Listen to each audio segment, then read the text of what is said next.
Hi everyone, welcome to a new video. কেমন আছেন সবাই? আশা করি খুব ভালো আছেন।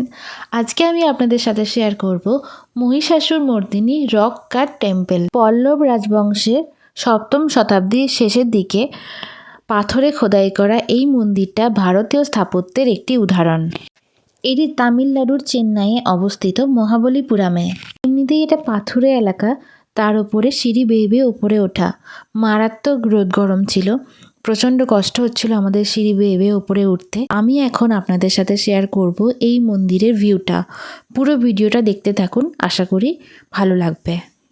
এই মন্দিরটি 1984 সালে খোদাই করা ইউনেস্কোর ওয়ার্ল্ড হেরিটেজ সংস্থার মহাবলীপুরামের স্মৃতিস্তম্ভের একটি অংশ।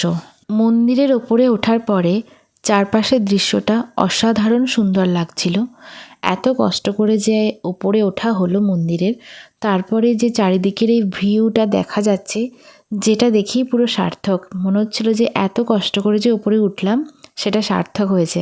মানে কষ্টটা এর কাছে কিছুই না। নিজের চোখে এই দৃশ্যটা দেখা মানে দারুণ লাগছিল, দারুণ। আমি আপনাদের সাথে পুরো ভিউটা শেয়ার করছি, দেখতে থাকুন। এবং এটা আমি একা কেন দেখব, আমি চাই যেটা আমি দেখছি তার সাথে আমার সমস্ত ফেসবুক বন্ধুদের এবং ইউটিউবার বন্ধুদেরকে দেখানোর চেষ্টা করছি। তো দেখতে থাকুন পুরো ভিডিওটা। এইটা দেখার পর আমরা চলে গেলাম, তার পাশেই ছিল লাইট হাউস। লাইট হাউস দেখতে আমরা চলে গেলাম। তার আগে এখানে দাঁড়িয়ে সাইডে দাঁড়িয়ে একটু ভিডিও ফটোশ্যুট করে নিলাম। কেমন লাগছে জানিও। দেখো, এই লাইট হাউসে উঠতে তো প্রচণ্ড ভয় লাগছিল, মানে প্রচণ্ড।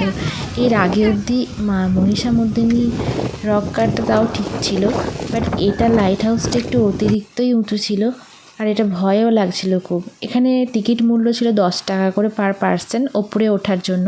এই ওপরে ওঠার সময় একটা জানলা থেকে এই ভিউটা দেখা যাচ্ছিল সমুদ্রের ধারে। আর এখানে পুরো মনে হচ্ছিল ন্যাচারাল এসি, মানে এত গরম করছিল, তার মধ্যে এই জানলা দিয়ে এই হাওয়াটা আসছিল, তো তাই এটা মানে ওইটাই তখন আমাদের কাছে খুব শান্তির জায়গা মনে হচ্ছিল। তো ফাইনালি আমরা ওপরে উঠলাম। ওখানে ভয়ে তো আমি ফোন বের করতেই পারছিলাম না, এত ভয় লাগছিল। আমি ভয়ের চোটে ভুলভাল বকছি। তো দেখতে পাচ্ছ চারিদিকের ভিউটা অসাধারণ লাগছিল, অসাধারণ, মানে কোনো কথা হবে না। তো দেখতে পাচ্ছেন চারিদিকের ভিউটা কেমন লাগছে। সমুদ্রের ধারে এই উপরে উঠে বেশ ভালো লাগছিল, মানে এক এক করে পার হচ্ছিল। এতটাই সরু জায়গাটা ছিল, সংকীর্ণ, যে এখানে মানে দুজন মিলে হাঁটা যাচ্ছিল না, এক এক করেই লাইন বাই লাইন হচ্ছিল। তো এখানে ওঠার পর প্রচণ্ড ভয় লাগছিল, মানে এই রেলিংয়ে হাত দিয়ে দাঁড়াবো সেটাও ভয় লাগছিল। দেখতে পাচ্ছেন চারিদিকের ভিউটা কতটা সুন্দর লাগছে। কেমন লাগছে আপনারাই ফিল করুন। দেখো, আর এই মহাবলীপুরামে গেছিলাম, যেটা কতটা দূরে সমুদ্রের কাছে। আমরা আছি লাইট হাউসে। এরপরে আমরা মহাবলীপুরাম থেকে বাস ধরে চিঙ্গলপট্টু অবধি আসছিলাম। তারপরে ওখান থেকে ট্রেন ধরে চেন্নাই ফেরার কথা ছিল। চেন্নাই গিয়ে আমাদের প্রায় সব ধরনের এক্সপিরিয়েন্সই হয়েছে।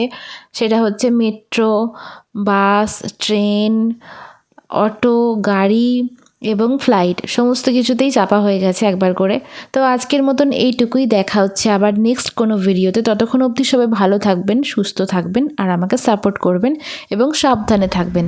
থ্যাংক ইউ সো মাচ আমার ভিডিওটা এতক্ষণ ধৈর্য ধরে দেখার জন্য।